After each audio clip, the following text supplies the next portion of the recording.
Brandy is so funny. Well, I am so looking forward to this conversation, and I feel like I owe it to my brother's wife to say wife at least 10 times during this interview. Don't none of y'all embarrass me. You know what I mean? So, right, Mary, if you like it, then you gotta put a ring, that whole thing, okay? And so I'm excited to have you here, Andre. We already had a really good discussion, but I wanna kick this off with this. Ooh, okay, I have an idea. Because we did the Dreamer's Den earlier, which is a visualization exercise, I would love for you to explain why for some people, manifestation doesn't work. Okay. First of all, before we get into this, Yes. I got to bring something up. Of course. You know, we talk about manifestation, we talk about visualizing, and I want to say something that might offend everybody in here. Oh. You know, I was having a good day before I got here. Yeah, when I got here, my mood changed because I heard some of y'all talking about me. I heard you. I heard you back there, especially you over there. Listen up. I am not LeBron James, all right? Come on now. LeBron would never look this good, all right? Just saying. Okay. Now that I got that out the way. So why does manifesting not work? All right, so a lot of people, they have this idea of manifesting as, I throw coals in the air and diamonds will fall down. That is not what it is. So the reason why a lot of times is there are three components to manifestation, if we want to use that word. All right, there's meditation, affirmation, visualization. I've talked about that before. Well, the word meditate actually means to focus your thoughts. Meditare comes from a Greek word. All right, so that's all that means, focus your thoughts.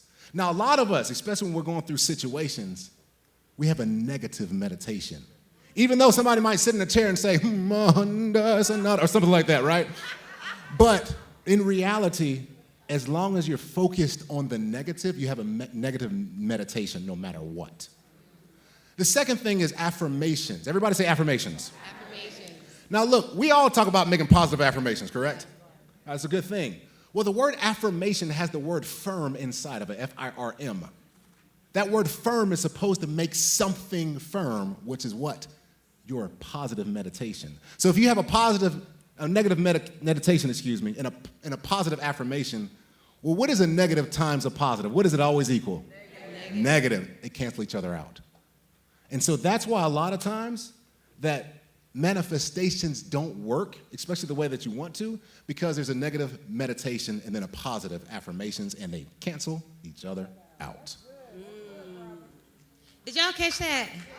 Now give us the 3 parts again, because you kind of zoomed by the framework, but everybody didn't watch our pre-event interview. They didn't all do the pre-game show. Okay.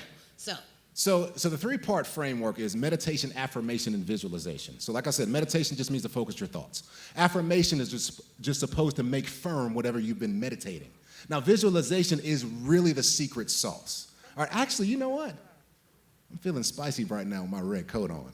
How about, can I take everybody through a visualization? let's go. All right, let's do it. All right, real quick. I need everybody. Is that okay, y'all? Is that okay? All right, so look, I need everybody to close your eyes real quick. All right, close your eyes. Now, all I want you to do is follow my voice with your mind. Okay, imagine yourself walking on the beach with your best friend or your spouse, and you feel the breeze. You feel that breeze? Oh, there's a wave that crashes over your foot. You feel that wave? Kick that wave real quick. And so as you're walking, you look about 10 feet in front of you, and you see a box halfway buried in the sand. You see that box? So you walk over to the box, you pick it up. It's kind of wet, it's kind of cold, and it has your name on it. You see that? You open the box, and listen up, there's $50,000 cash in it. You pick up the money, you feel the money, smell the money real quick, smell the money. And then you get a tap on your shoulder, and you turn around, and it's a walking, talking dolphin. All right, wake up, wake up, wake up. I just wanted to scare y'all real quick. I want to scare you out of there. All right, so listen up. Let me ask you. For a split second, who actually felt like they were there for a split second? Okay. All right, who kicked the wave? What color was your box? Okay. So everybody had who felt the money? Now, I saw some of y'all. Who smelled the money? I saw some of y'all sniffing. So that, ladies and gentlemen, that is a proper visualization. You have to put all elements of the senses inside of it.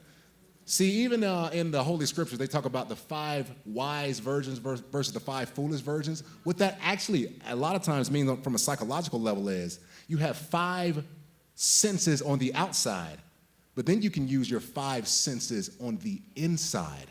And most people don't use those 5 internal senses. So therefore, that's a proper visualization. So what a visualization is you're only supposed to take what you've been meditating and affirming and make a mental movie, just like we just did, of those 2 things. That is the proper art of manifestation. Give it up for that. Give it up for that. And I wanted to start with that because your expertise is really mental toughness, mindset, and you go to schools all around the country. You're literally always on an airplane, I feel like. All over the country, helping these schools to help their students succeed. Now, originally, though, did you develop mental toughness on the field? That's a good question. Probably. See, growing up, believe it or not, I did not play sports growing up. I didn't play football until high school.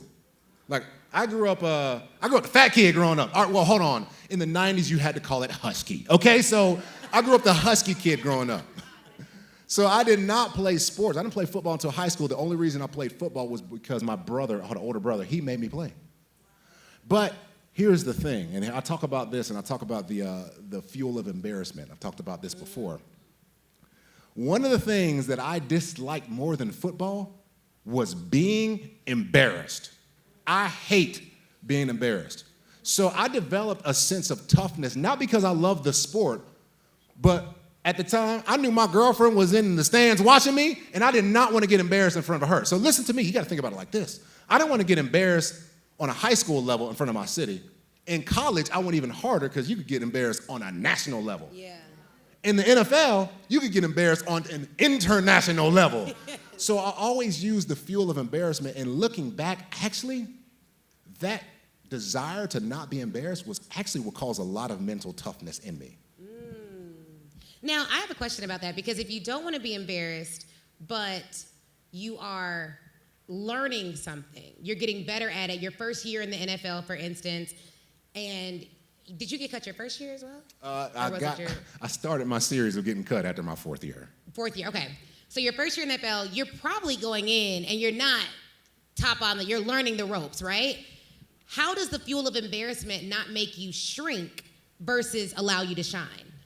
So there are 2 ways. Now, there's embarrassment because of a situation, right? And then there's embarrassment because you do not want to be seen, like you said.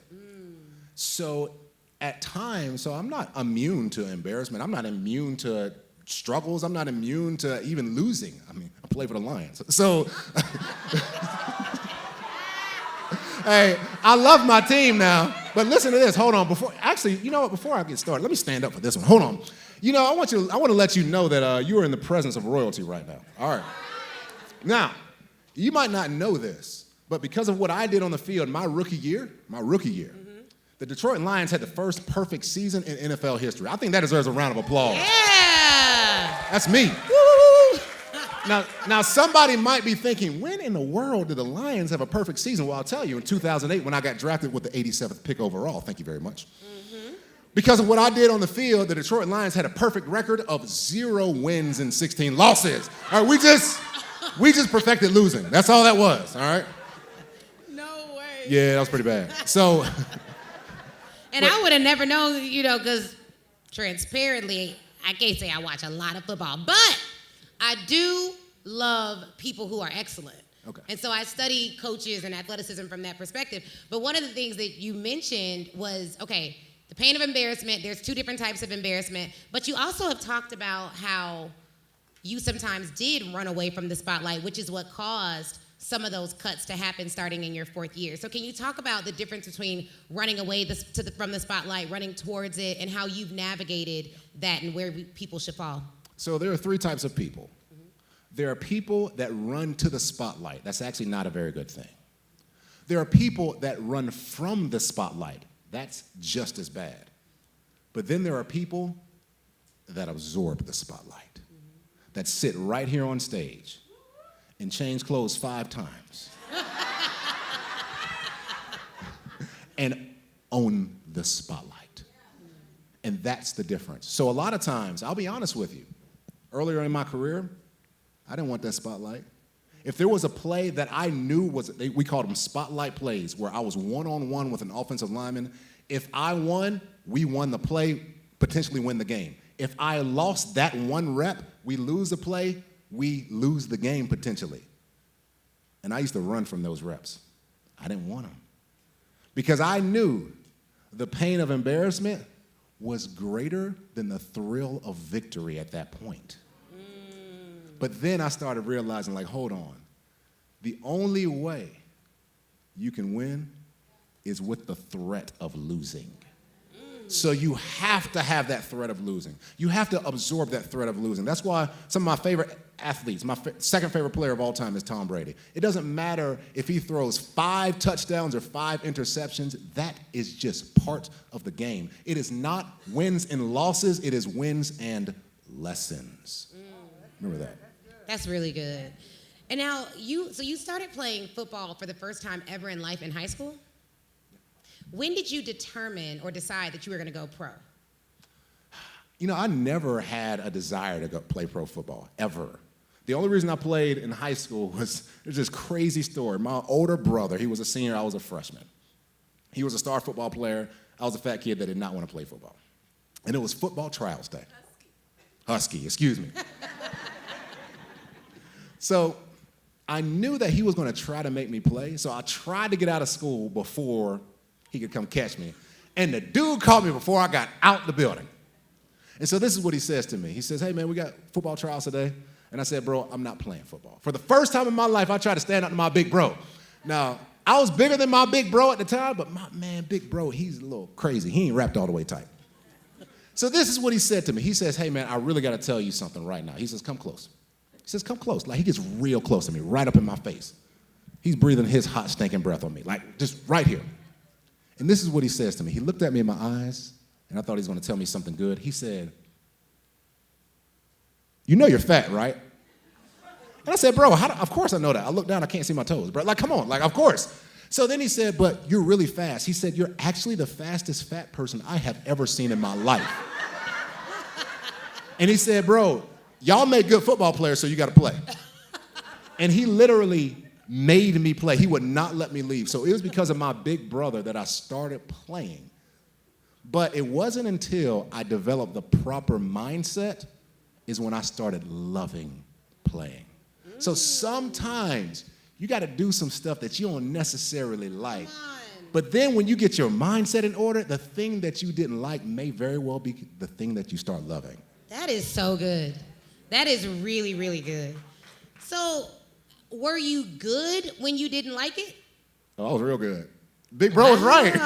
Fast people make good football players. I'm just saying. That is incredible. So so you started in high school, you played college ball, and in college, did you decide I'm going to be in the NFL? When did you make that shift? Interesting. Okay. You know, it wasn't until maybe my redshirt sophomore year. So there was this guy, you know, even though I didn't love playing football, I still wanted to be good. It was kind of like, you know how a lot of times we kind of play small, but we really, really want to do great things? Like a lot of us do that. We kind of shrink back, but inside we really want to do awesome things. That's how I was, okay? So when I got to Florida State, I was like, okay, I'm going to be the next great Seminole defensive lineman. And then, but that dream had a huge problem in front of it. And that problem was wrapped up in the body of another defensive lineman. But unlike me being 6'2", 290 pounds, this dude was 6'5", 340. All right, gigantic. But listen, he could do a standing backflip. He could do a 360 dunk. Biggest, best athlete I have ever seen in my life until this day. So if he was playing, guess who wasn't playing? Yeah. Me, right? All right, I want you to remember his name, too, because this is really special. All right, his name was Carl. Everybody say Carl. Carl. All right, like I said, Carl was 6'5", 340. He played, I didn't play, but Carl had an issue. Carl didn't like going to class. So, you know, in college, you don't go to class. That's all well and good, but you don't go to class, you don't get the grades, they kick you out of school. Yeah. So Carl didn't go to class, I did. Carl didn't get the grades, I got him. They kicked Carl out of school. Guess who got the starting spot on the football team? But that's not the end of our story of our friend named Carl. Now, when you're 6'5" and 340 and can do standing backflips, that's very valuable to a university. So 2 weeks before the season started, they figured out a loophole to get Carl back in school. Wow. 2 weeks before the season started, he took my spot on the team. 2 years, I didn't play because Carl played. Wow. And, you know, I work hard, and I work very hard. I went to all my classes. I felt like I was doing the right thing. You ever feel like you're doing the right thing, but the wrong thing keeps happening? That's what happened to me. But that's not the end of our story of our friend named Carl. So, Carl had another issue. Carl had an attitude issue. He was from the Pork and Beans projects down in Miami. Have you ever heard of Pork and Beans? Yeah, it's a rough spot, right? From the Pork and Beans. So he had this edge about him, you know, around drugs a lot his growing up. So Carl had an attitude issue. Now one day, Carl was at Walmart. Oh.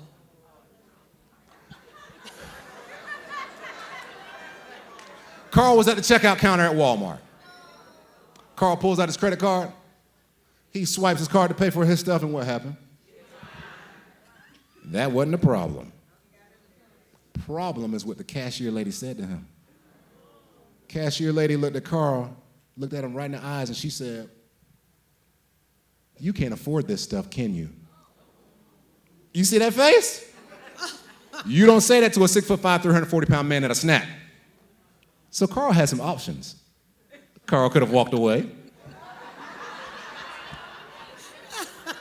Carl could have looked at the lady back in her eyes and said, "Hold up, lady, don't disrespect me like that." That would have been fine. Well, Carl didn't do either one of those two things. So you know that the candy section that's beside the checkout counter at most grocery stores, you know what I'm talking about? Carl, with all of his 6'5" and 340 pounds, he bent over. He grabbed the entire section. He picked it up and he threw it at the lady. I mean, she get hit with Kit Kats and Snickers and Skittles. I mean, old girl tasted the whole rainbow, okay? And so anyway, they called the police. They kicked Carl out of school for real this time. And guys, after 3 years, guess who finally got the starting spot on the football team? And the rest is history. Okay, hold up. That's amazing. So sorry, Carl. I really hope you dealt with your anger issues because you could have been here, but, you know. So the thing is, this is such a good story. So for 3 years, you're riding the bench. Riding the bench. You have 1 year to play, and this is your senior year? So I redshirted, so I had 2 more years to play. Okay, so you had 2 more years to play, and in that time, you attract the attention of the NFL? So it was because, remember I told you, I hate being embarrassed. From a macro level down to a micro level, which means is I hated being embarrassed from the stands of the crowd to the strength coach saying I'm not going hard enough. So let me ask you this question. In that 3-year period of waiting, what was your preparation, your workout like? Were you still operating at the level of a starter, or were you working out less because you were riding the bench? Operating at a level beyond a starter. Let's talk about it. Because remember, again, we have 2 fuels. There's a fuel of enjoyment and the fuel of embarrassment. I'll talk about both of those. One of the things that, and I wish I didn't have to say it like this, but I guess I have to. Because I hated being embarrassed, the one thing I enjoyed was admiration. And so admiration from a strength coach meant everything. Admiration from the coach saying, "Fluellen, you were in first place in the sprints today," meant everything. Admiration in practice saying, "Why don't you guys practice like Fluellen? When he gets his shot, it's going to be on." I sought out admiration so passionately, and that drove me as well.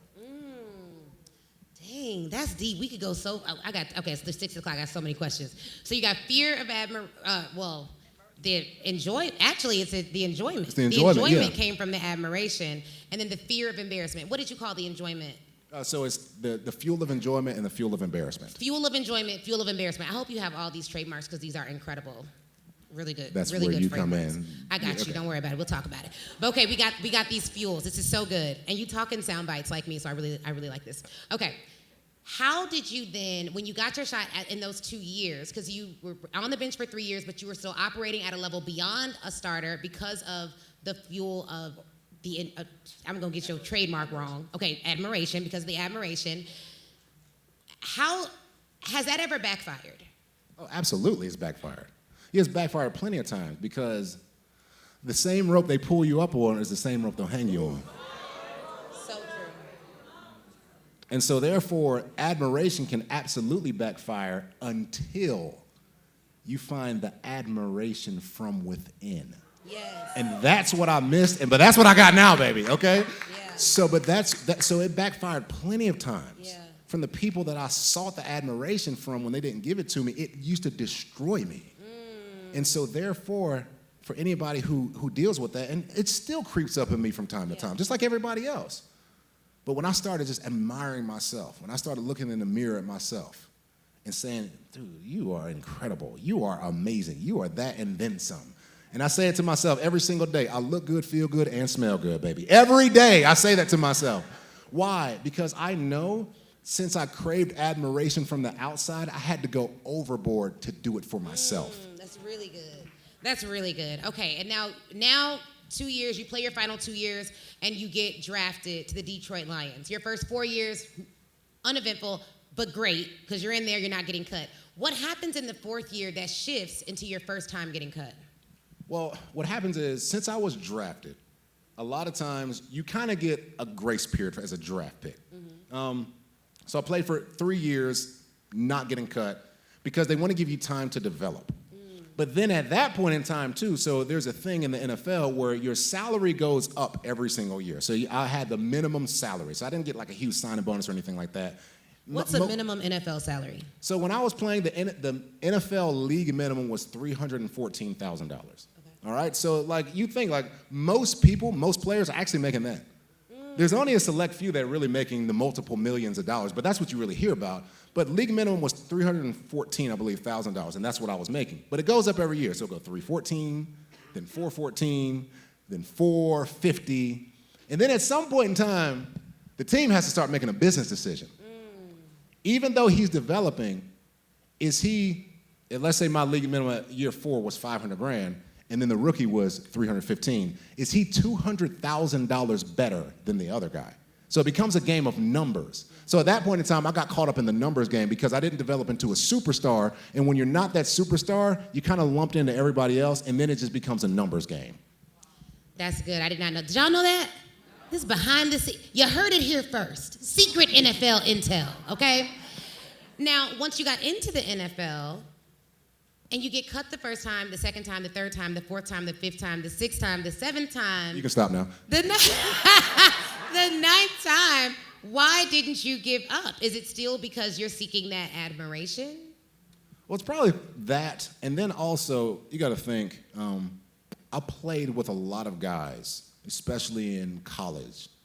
People like Carl, who were great athletes, actually a pretty good person. He just had some issues. But they didn't make it.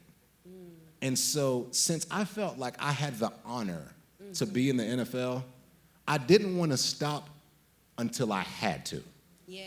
Because I felt like there are so many people that would want to be in my position. There are so many young athletes that look up to me. And every single year I used to do a football camp back in my hometown. And the fact that I just had a number on my back and a Lions logo on my helmet and how they looked up to me, it meant the world to me. So it was actually more important than just playing football. Yeah. But I was a representation of my family, my friends, my hometown, my teammates that didn't make it. So all of that combined is what actually kept me going. And when you were cut, did you have to go and re-audition? Yeah, so it's weird. So once you get cut, like basically they just send you home. They put you in, they say you have to pack up your locker. So they give you one of those gigantic black trash bags. And you got to put everything in your in the trash bag, and they'll ship the trash bag home. Oh my goodness. Yeah, so that and literally that's it. So then, embarrassment. And so then you get workouts. So let's say somebody gets hurt, then they'll call like 5. So I play defensive line. So let's say, a defensive lineman from the Minnesota Vikings gets hurt. Okay. So what they'll do is they'll call me and 10 other defensive linemen who had got cut from teams before, and they'll call us in for a workout. And so then you have to do a workout and perform in front of everybody. You have to be in shape all the time. And, if you get signed, you have to learn their entire playbook in one day. Like, there's no excuse. Quick onboarding. Yes. So the level of accountability that I had, so it's different. If you're a superstar, I mean, of course the accountability is high. But if you're a guy who just came to the team, like, there is no excuse. If you don't know that entire playbook by that next practice, I don't care if I just got there the night before, Like, I could literally be cut from the team the next day because I messed up one of the plays. And does each play have a name? How are you memorizing these plays? Yeah, so each one has a name. So I kind of developed a formula of how I remember plays. Another framework, another trademark. So, like, for example, if there was a play that was called Field Eagle 2 Tasty Freeze, okay? So I knew, well, anytime I heard anything with the letter F, that means the field side. So I just knew automatically, okay, I had to make this move because it has the letter F, and that was across the board in the NFL. And so when I would go to a new team, I would have to kind of put that together so I can make my own formula of way to learn plays, or if I didn't, I'm gonna get cut again. This is brilliant, because imagine if every time we had to let someone go, we had a one-day play, something they could study, and by tomorrow, if you don't know this, you're going to get cut, so you really better study it, and then they come to work and they ready to go. So these plays, that's fascinating to me. Now, you're on the field, you go back and forth, you stayed in shape every single time. So every time you got cut, you did not cut your workouts, you did not cut your regimen, you stayed with your identity as an NFL player. Yes, because I had to actually go even harder, because when you're on a team, like, you practice every day, and there's only a certain amount of reps that you can get because practices are really intense. So therefore, since they're so intense, you can't do it for so often. But I didn't have another offensive lineman to practice against, so I had to increase my weight room workouts. I had to increase my sprinting and conditioning. I had to be so overly prepared that when it was time for me to step on the field, there was no argument, no mistake that this dude is ready. And when did you start your entrepreneurial journey? So you eventually decide to retire, and then when did you know you were an entrepreneur? Were you starting that while playing, or did you wait until you retired? No, I was not. And I'll be honest with you, when I retired from the NFL, the last time I got cut, I had an injury, and that was my last play.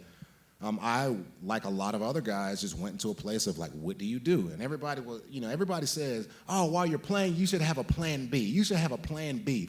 Well, what happens when your plan A is so strong that you can't focus on anything else? See, a lot of times we talk about having this plan B, but I was in the NFL. Right.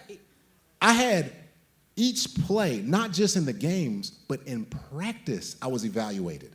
So where in my mind do I have the bandwidth for a plan B when I'm just trying to make it not just every game, not just every practice, but every single play? So therefore, my 100% focus was being in the NFL and playing that, and I'm glad that I did like that. So I didn't really know that I would be an entrepreneur. Well, my parents were entrepreneurs growing up, so that was one thing. But I didn't start really my businesses until my wife. She started her business. So my wife's a physical therapist. Now you got to think this. I'm 2 years removed from the NFL. And there's a whole story about how I got embezzled for pretty much everything that I own. That's a whole different story, how I came back from that. But so anyway, so after all this happens, man, in a rough place, but trying to make things happen, my wife comes to me and she says this. She says, hey, I've been a physical therapist for the last 6 years. I see 20 patients a day at this other clinic, and I just can't get people better doing that. And she says, what do you think about me starting my own business right now? And this is what I said to her. And I'm thinking, like, I'm 2 years removed from the NFL. I was like, I don't know how we're going to do this. And I'm saying, yes, baby, please start the business. Please, right now, start this business. My mouth is saying yes. My mind is saying, how are we going to do this? So we started the business. And I was her first employee. And I had to learn how to bill. I had to learn how to do patient verification. I had to learn everything about how to run a physical therapy clinic so that I could put my wife in the position to be her best self, which is treat people. Wow. So that's my first foray in the business. But my second foray in the business might now be, you talked about how to win a man in 30 days, mastermind, It might be on the books now, though. But right, because you may know some people that are single. Right. I might. For a price. Trying to help for a price. You got to join the mastermind. So, okay, I love that. Actually, we should talk, because that would, anyways. So, that would probably work. But anyways, I'll say this. You learn the ropes out of love to help your wife in her business to grow. When did you know you had a gift for speaking and start learning the business of speaking so that you could then go and build your speaking business? Well, I've always loved words. I was an English major in college. And I was an English major because I couldn't stand math. And so, but even throughout grade school, high school, college, I used to always love writing stories. That was just my thing, writing stories. And so I remember my first year in the NFL, some of the guys, because a lot of these guys are actually brilliant people that play in the NFL. Engineers, medical doctor, played with Myron Rolle, who's a neurosurgeon. So really brilliant guys. And so they used to always come to me like, Flu. That's what they call me because my last name's Fluellen. Flu, like, what are you going to do with an English degree? Like, what are you going to do? You're going to be a bookkeeper? You're going to, what are you going to do? You're going to work in a library? So they also laugh. And then it's just so funny. I was just like, well, I speak English and I love speaking, so I'll probably be a motivational speaker. I mean, it just lends to make sense. Yeah. And so I've always known that I just love words. And so, like I said, I was an English major. I was a journalism minor. I was on the NFL Network a few times. So I've always known that something with words would be what I do. And it turned into a real career, though, after I actually met somebody inside of my wife's clinic. And I guess I can tell you that story, too. Wow. That is incredible. One of the things that, a big misperception that I talked about with Sonia earlier, because she's an Olympic gold medalist multiple times over, was people think that because you are successful in one avenue, you don't have to pitch or do work. But she talked about pitching Nike in order to get a deal. And when we spoke, one of the reasons why I invited you is you talked about the rigor with which you pitch these different schools and school districts to bring you in. So talk a little bit about that mindset. Did you also believe that because you were in the NFL, the schools would open their doors without you having to do the work of pitching and relationship building? And give us a little bit about your process for landing these contracts. Yeah, so there were two things. I remember the first time I spoke at a school, and I thought that, like, just because I was athlete, got a beard, that they would listen to me. And so I remember I spoke at this middle school, and I remember heading to the back afterwards, and there were two speakers. And the first kid said, hey, that first speaker was awesome, but that football player guy, oh, man, he sucked. I was like, oh, my God, right? And I realized at that moment, because remember, I have two things, enjoyment and embarrassment. From that moment, I said, oh, no, this ain't gonna happen again. I'm not about to get embarrassed by some seventh grader out here. And so so part of that talk that I talked about with Carl, that I told you about, well, that's actually part of my school speech. So what I did every day, I would practice in the mirror as if I'm speaking to thousands of kids over and over and over and over. I mean, thousands of times I did this, y'all. Because I knew that not only did I have to be good, but I had a responsibility. Because I talk about mental health in my student assemblies. I had a responsibility not just to be good, but to be excellent. And so therefore, that's when I had to do that from that point. But in terms of reaching out to schools, I knew, because I've been around enough schools, I knew it's kind of hard to get involved. So when I speak out to schools or reach out to schools or student organizations, like I was telling her, I'll reach out to maybe 50, 100 a day. Yeah. In a day. I've done it. Yeah, I've done it. Yeah, okay. I've done it before. And so, but what that did was, and even if it worked or it doesn't work, it conditions you to not only work, because it's not just about working. But what I really found was I started finding enjoyment about connecting with people and finding ways to connect. And that's what it was about. See, I knew one email didn't work, one phone call didn't work, okay. But then when I started realizing, what do I need to say for this next phone call that can really get that person's heart? Then I started saying, oh, this is all about connecting with people. Yeah.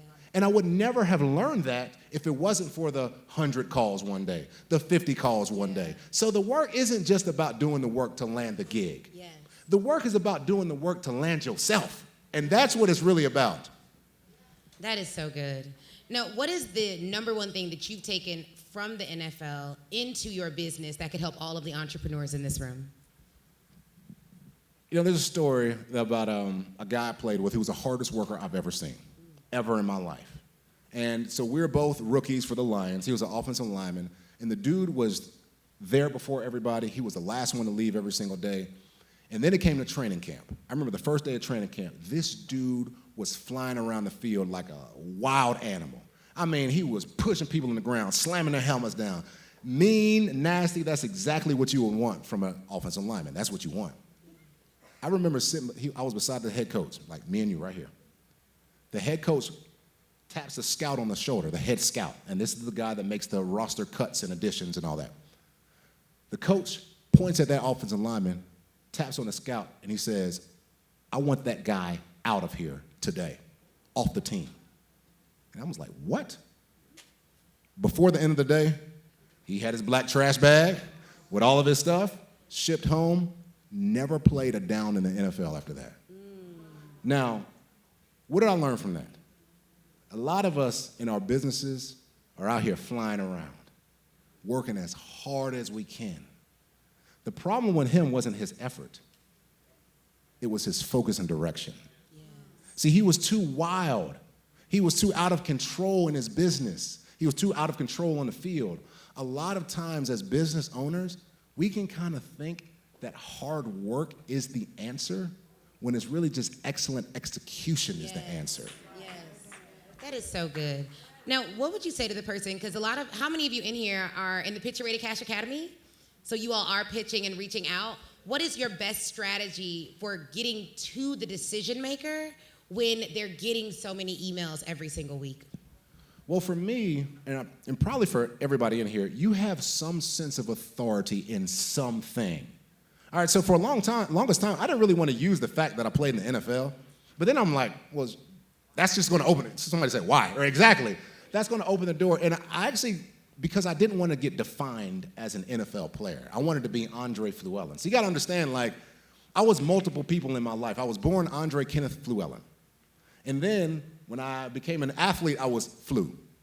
And then when I went to college, I was 96. And then when I got to the NFL, I was the Detroit Lion. And so at the end of the day, Andre Fluellen was somewhere buried deep down in front of and underneath all these jerseys. And so at one point in time, I really tried to get away from the NFL because I wanted to find Andre again. But then I forgot that Andre is the one that made it to the NFL. Yeah. Andre is the one that had the jersey on. Yeah. Andre is the one that made numbers 96. Yeah. 96 didn't make Andre. Yeah. And so that's when I really started, when I started leaning into my authority. Yes. And that's what I would highlight for all of you in here is whatever authority that you have. You might be one of the greatest speakers. You might know about books and clerical things better than anybody. So you just lean into the thing that you have the most authority, and it's not because the authority's sake, it's because of your own confidence. Yes.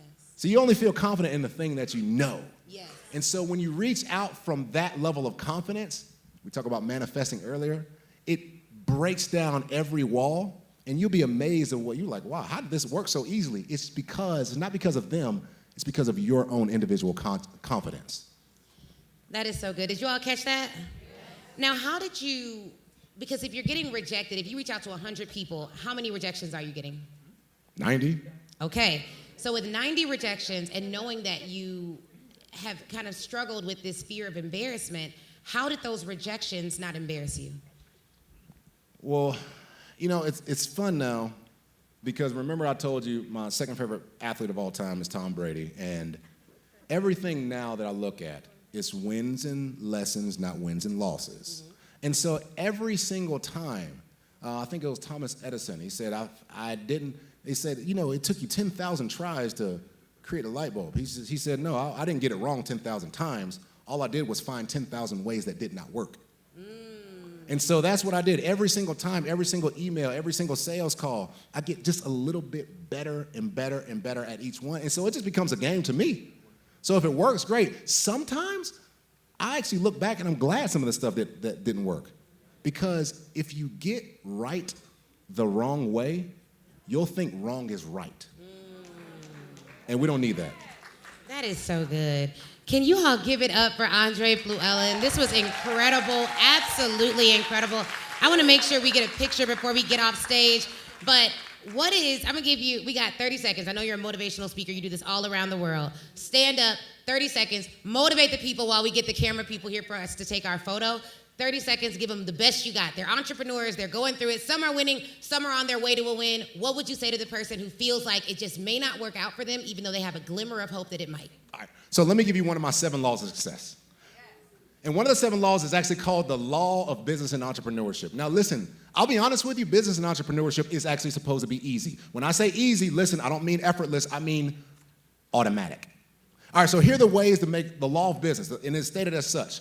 First of all, find a way to get paid to do what you are already easily and passionately doing anyway. That's the first thing. Because listen, if you find a way to easily get paid to do what you're passionately doing anyway, it'll never feel like work. The second thing is find a way to solve your own problem.